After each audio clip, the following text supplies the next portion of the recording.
IsReal News. This is the morning briefing for Monday, May 25th. Signs of progress in U.S.-Iran negotiations are being tempered by growing caution from Tehran. Iranian officials say it is far too early to suggest a final agreement is close, despite ongoing talks and reports of a possible framework deal. Iran's foreign ministry says discussions are currently focused on ending the war rather than the details of the nuclear program. Tehran continues to insist that any future talks on uranium enrichment must be tied to the lifting of sanctions.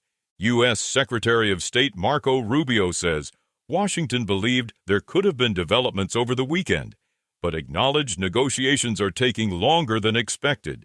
Rubio says diplomacy is still being given a chance and confirms discussions continue over reopening the Strait of Hormuz and addressing enriched uranium stockpiles. Reports from CBS indicate the negotiations are also being slowed by internal problems inside Iran's leadership.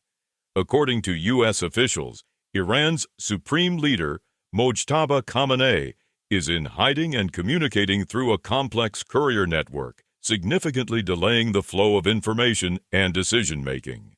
American officials describe Iranian leadership as increasingly isolated, with some leaders reportedly remaining underground for weeks. One U.S. source says the communication breakdown inside Tehran has become so severe that watching officials attempt to coordinate is almost like watching a sitcom. Despite the difficulties, Iranian officials are signaling possible flexibility. Reports indicate Tehran may be willing to freeze missile development for 5 years, reduce uranium enrichment, accept international oversight, and halt funding to regional proxy groups, including Hezbollah and Hamas. At the same time, Iran is warning that any American strike on its power infrastructure would trigger attacks on Israeli and Gulf energy facilities. Tehran is also threatening to mine the Persian Gulf if attacked. Oil prices are falling sharply amid optimism that diplomacy could prevent a wider regional conflict. Brent crude and West Texas Intermediate both dropped to their lowest levels in 2 weeks. President Donald Trump is also reportedly urging Arab and Muslim leaders to join the Abraham Accords after the war, with a particular focus on Saudi Arabia. But both Israeli and American officials reportedly believe a breakthrough before Saudi elections in September remains unlikely.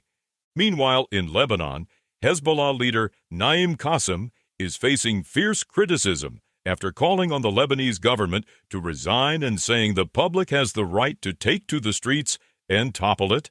Lebanese officials warn his remarks could complicate ceasefire efforts and further destabilize the country. And in Russia, reports in The Guardian describe growing frustration within the Kremlin and among Russian elites over the war in Ukraine and the country's worsening economic situation.